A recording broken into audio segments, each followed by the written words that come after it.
जो ही यमुना जी को श्री चरण प्रभु के स्पर्श हुए तो तुरंत नाभिभर हो गई और ऐसे एकदम शांत। वसुदेव जी बाबा के नगर में गोकुल में गए तो डर रहे थे कि कोई देख न ले, लेकिन वहां कोई देखने वाला है, सब सोए हुए थे। उन्होंने अपने पुत्र, अब वो ऐसे देख रहे थे और जहां सुलाया तो वहां भी पुत्र था, पार्श्व में योग माया और वही पुत्र। भगवान के इस अवतार में दो अवतार हुए, एक हुआ चतुर्भुज नारायण भगवान का अवतार जो वसुदेव देवकी के सामने, और एक हुआ पीछे आपने सुना है नंद बाबा और यशोदा मैया बहुत ऐश्वर्य समृद्धि सब रिद्धियां सिद्धियां अठखेलियां कर रही। ब्रज तो यहां रिद्धियां सिद्धियां अठखेलियां कर रही, कौन पूछता है। अवस्था डल गई थी नंद बाबा की, चौथापन था, और ब्रजवासी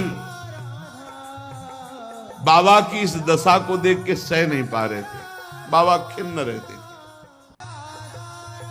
उपनंद आदि वृद्ध गोपों ने परामर्श करके पुत्रेष्टि यज्ञ का आयोजन किया। सबने यज्ञ पुरुष गोपराज नंद को पुत्र प्रदान करने की प्रार्थना की भगवान से। पुत्रेष्टि यज्ञ हुआ।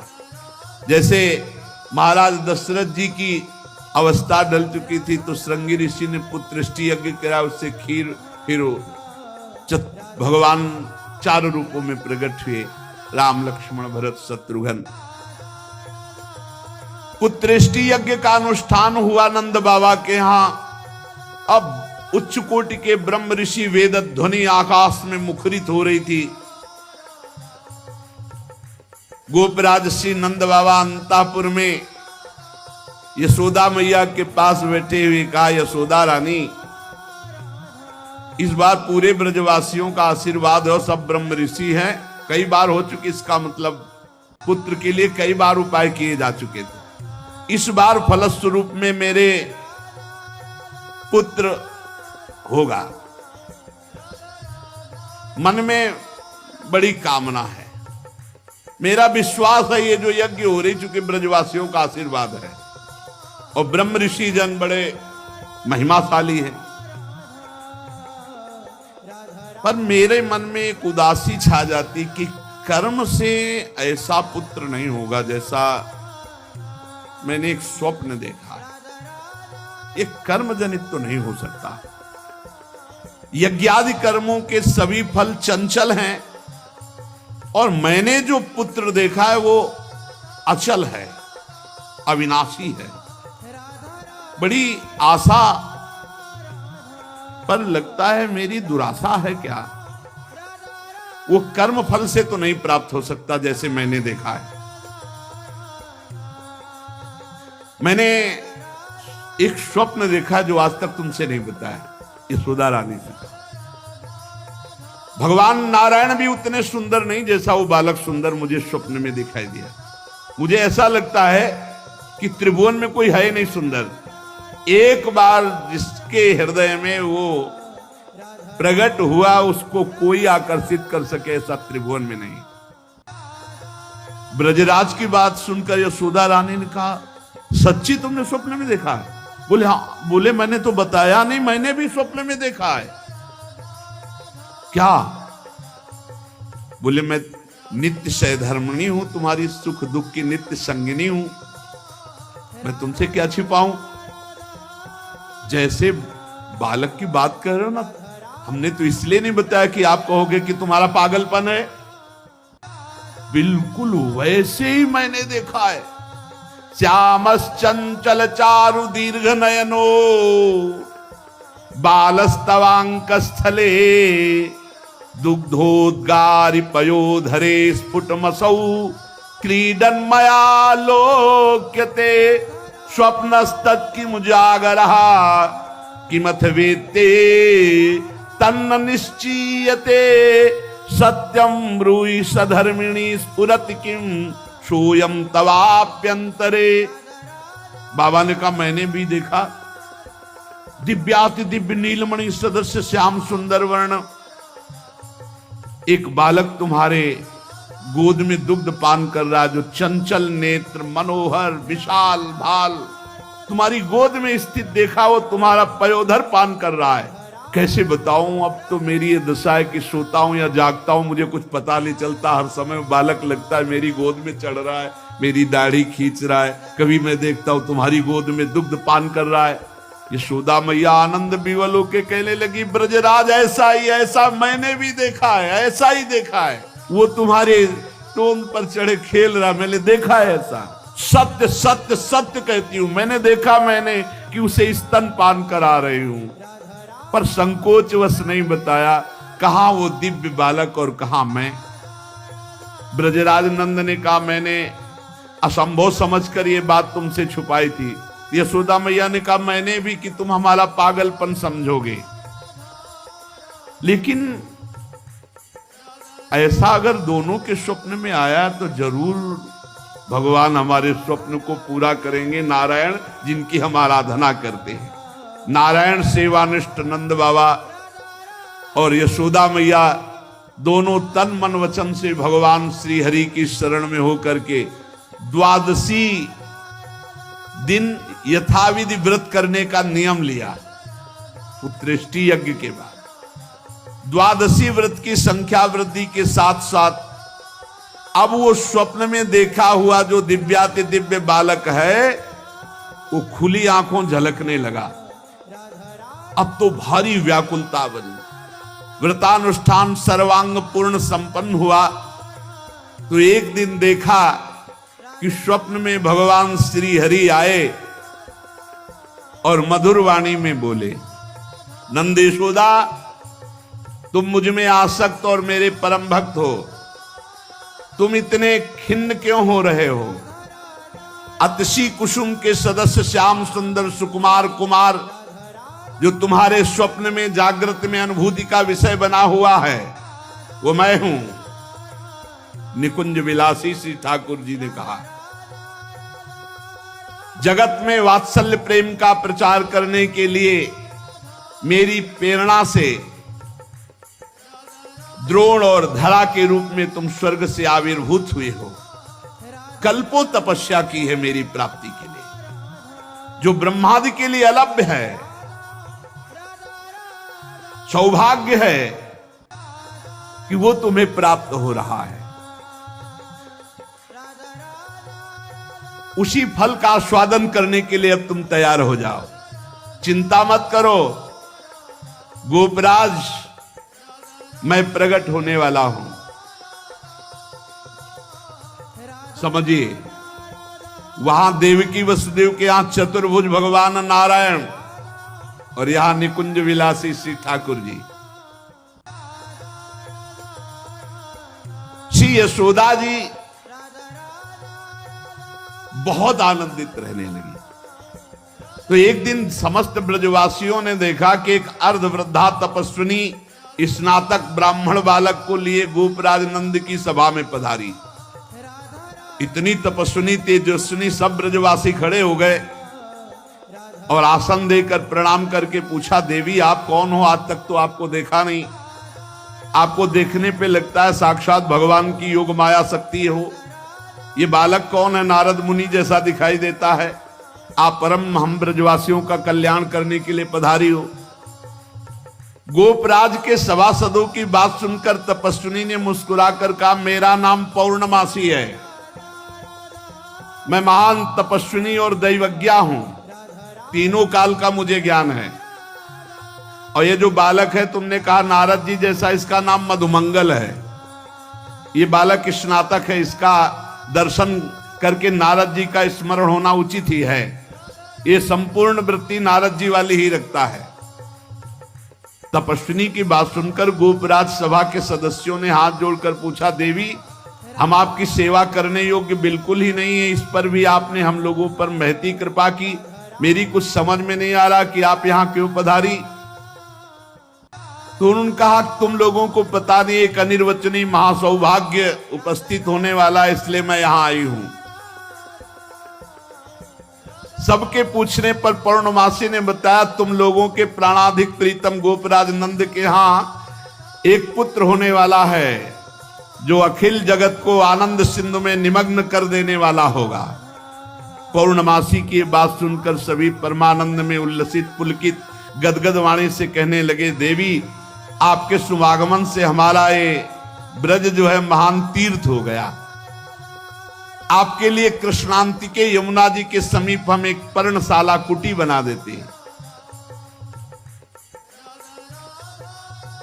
ये बात जब पौर्णमासी जी ने सुना तो उन्होंने कहा, ठीक ठीक, कृष्णांतिके अर्थात कृष्ण के समीप, ठीक तुम्हारी बात निकल गई।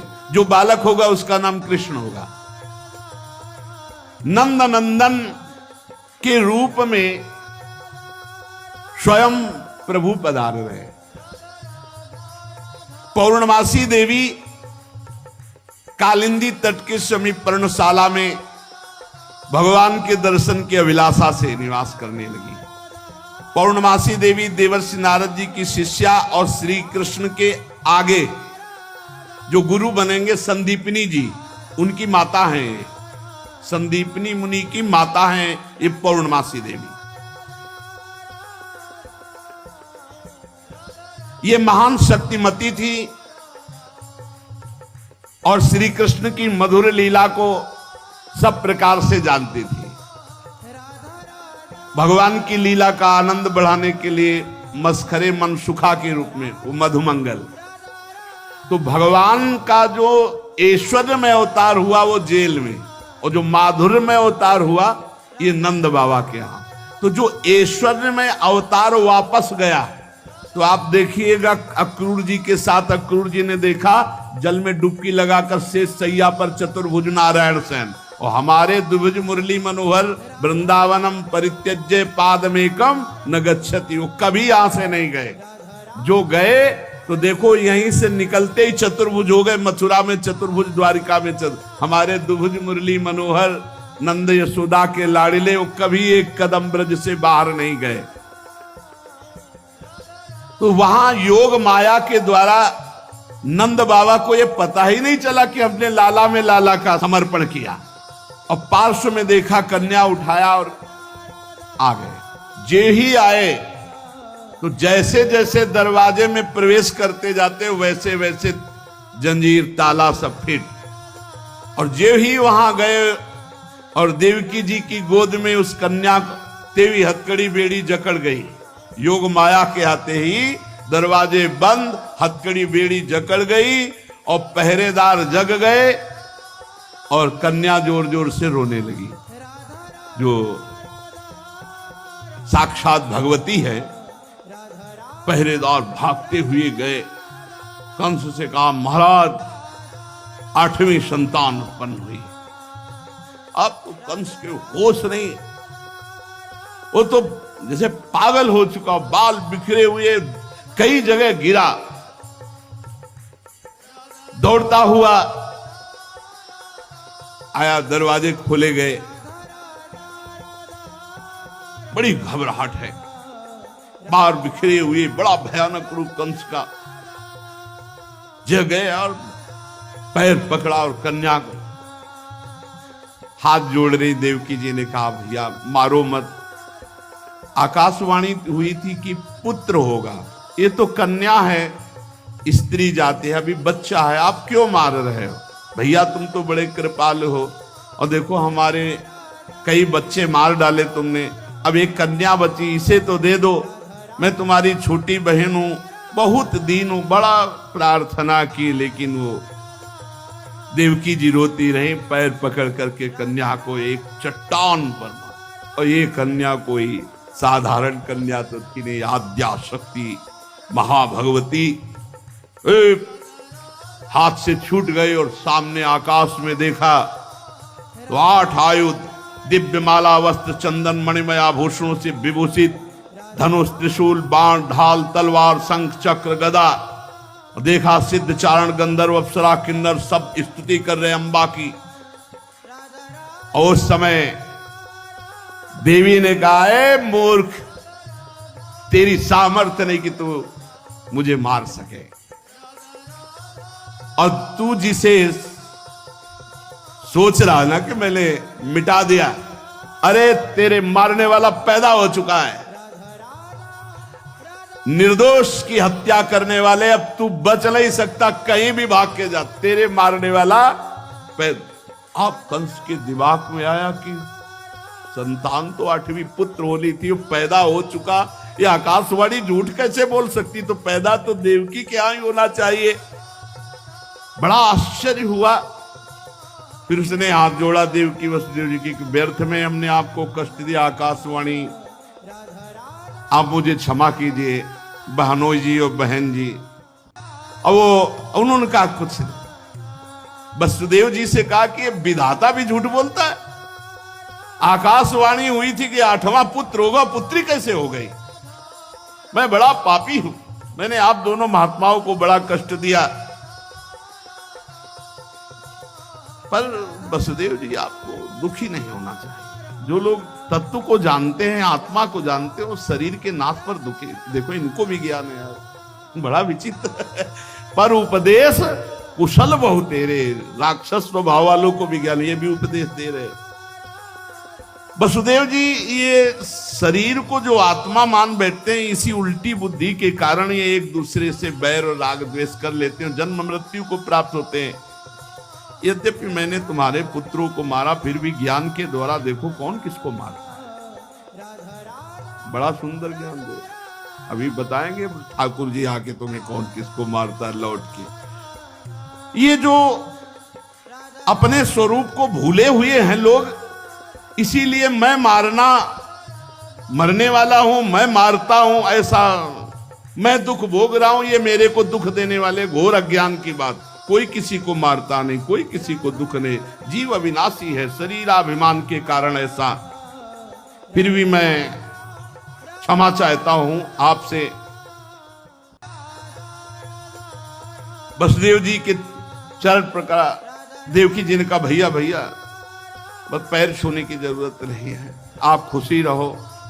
यह आपने बताया नहीं कि अज्ञान के कारण ही, शरीराभिमान के कारण ऐसा होता है, अपने और पराये का भेद। बस बस आपका इसमें कोई दोष नहीं है।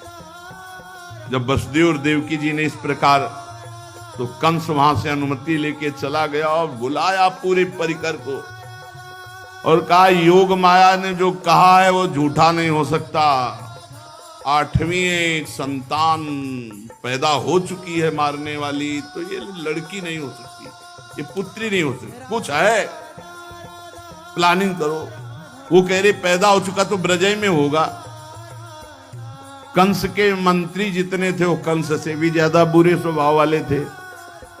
उन्होंने कहा महाराज आज्ञा करो, ब्रज 84 कोस में आज से लेकर 10 दिन तक जितने भी बालक हुए सब मार डालेंगे हम लोग। बड़ा प्रसन्न हुआ इसका प्लान कि सबका नाश, और भगवान पहुंच चुके हैं।